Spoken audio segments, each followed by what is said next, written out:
Good morning friends. आज की इस वीडियो में आपका ये भाई, आपका ये दोस्त आपको क्लास 10 के एक्सरसाइज 4.1 का जो क्वेश्चन नंबर 2 है, इसी का तीसरा नंबर क्वेश्चन सॉल्व करवाने वाला है।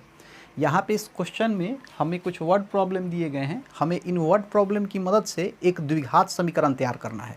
यहाँ आपको ये बात ध्यान रखना है कि यहाँ पे हमें इन वर्ड प्रॉब्लम की मदद से सिर्फ और सिर्फ द्विघात समीकरण तैयार करना है, न कि उसे हल करना है। तो आइए, जो भी हमें वर्ड प्रॉब्लम दिए गए हैं पहले इसे हम समझते हैं और फिर इसकी मदद से एक द्विघात समीकरण तैयार करते हैं। इसमें कहा जा रहा है कि रोहन की माँ उससे 26 वर्ष बड़ी है।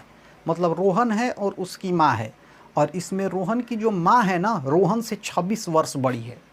इसके बाद कहा जा रहा है कि उनकी आयु का गुणनफल अब से 3 वर्ष बाद 360 हो जाएगी। अब इसके बाद क्या कहा जा रहा है कि अब से 3 वर्ष बाद अगर उनकी आयु का गुना कराया जाता है, मतलब रोहन की आयु का और रोहन की माँ की आयु का अगर गुना कराया जाता है, तो जो भी हमें वैल्यू मिलता है ना, वो इक्वल हो जाता है, बराबर हो जाता है 360 के। और इसी चीज़ को हमें द्विघात समीकरण के रूप में बदलना है। तो देखिए, यहाँ न तो हमें रोहन की आयु पता है और न ही रोहन की माँ की आयु पता है। तो हम इन दोनों में से किसी एक की आयु को x मान लेंगे। यहाँ ज़्यादा बेटर होगा रोहन की आयु को x मानना, क्योंकि इसमें कहा गया है ना कि रोहन की माँ उससे 26 वर्ष बड़ी है। तो अगर रोहन की आयु को हम x मान लेते हैं तो रोहन की माँ की आयु कितनी हो जाएगी? ये हो जाएगी x + 26। तो यहाँ पहले हम लोग रोहन की आयु को x मान लेते हैं। यहाँ लिखेंगे कि माना रोहन की आयु, माना रोहन की, ज़्यादा अच्छा है वर्तमान आयु लिखिए। माना रोहन की वर्तमान आयु, रोहन की वर्तमान आयु बराबर x वर्ष। हमने मान लिया ना कि रोहन की वर्तमान आयु x वर्ष है। अब इस क्वेश्चन में कहा जा रहा है कि रोहन की माँ उससे 26 वर्ष बड़ी है।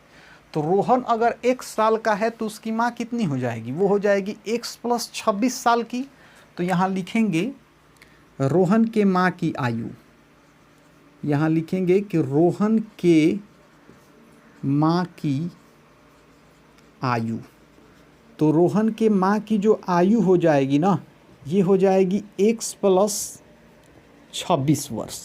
ठीक है, कितनी होगी? ये होगी x + 26। अब इसके बाद कहा जा रहा है कि उनकी आयु का गुणनफल अब से 3 वर्ष बाद 360 हो जाएगी। तो अभी अगर रोहन की वर्तमान आयु x है तो 3 साल बाद रोहन की आयु कितनी हो जाएगी? ये हो जाएगी x + 3।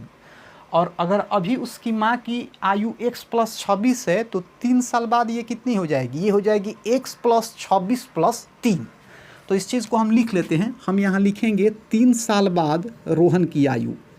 यहाँ लिखेंगे कि 3 साल बाद रोहन की आयु, 3 साल बाद रोहन की आयु।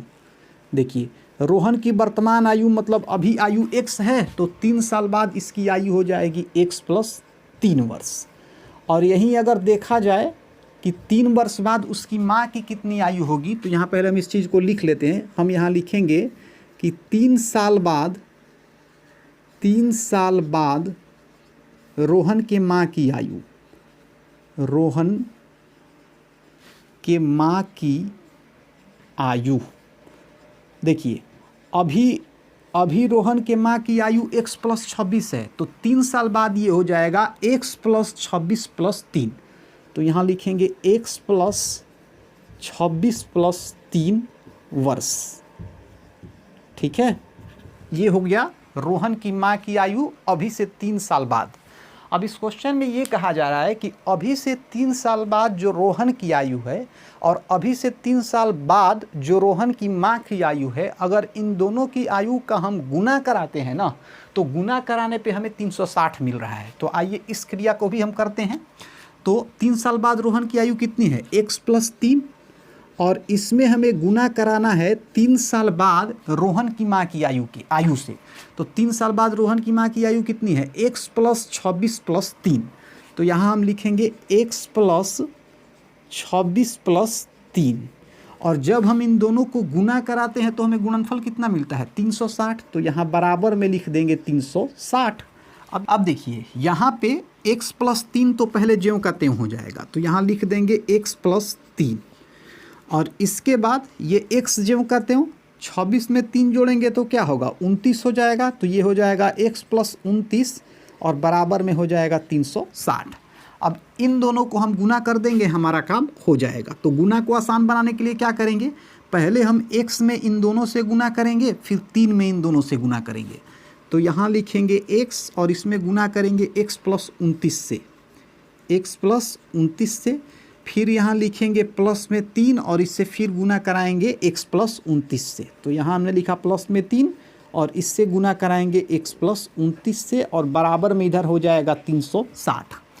अब x में x से अगर हम गुना कराएं तो हमें यहाँ मिल जाएगा x स्क्वायर, x में 29 से गुना कराएं तो हमें मिल जाएगा 29x, प्लस 3 में x से गुना कराएं तो हमें मिलेगा 3x, और 3 में 29 से गुना कराएं तो हमें मिल जाएगा 57 और बराबर में इधर हो जाएगा 360।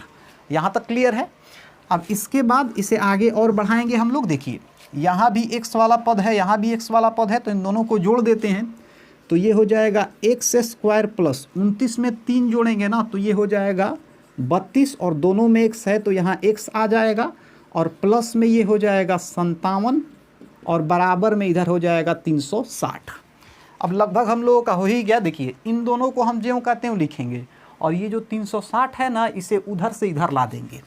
तो यहाँ हम लिखेंगे x square plus 32x plus 57 ज्यों का त्यों, और 360 को उधर से इधर लाएंगे ना तो 360 के पहले कुछ नहीं है तो प्लस है, जब उधर से इधर आएगा ना तो ये हो जाएगा माइनस 360 बराबर। अब देखिए बराबर के उस तरफ 360 था और 360 को भी हमने उधर से इधर ला दिया, तो अब तो बराबर के उस तरफ कुछ नहीं बचा। तो जब बराबर के उस तरफ कुछ नहीं बचा तो यहाँ क्या लिख सकते हैं, हम 0 लिख सकते हैं। अब इसे अगर आगे हम हल करें तो देखिए x स्क्वायर तो ज्यों का त्यों प्लस 32x भी ज्यों का त्यों। अब इसके बाद यहाँ हमारे पास है 57 माइनस 360। अगर 360 में से 57 को घटाएं तो हमें मिल जाएगा 303।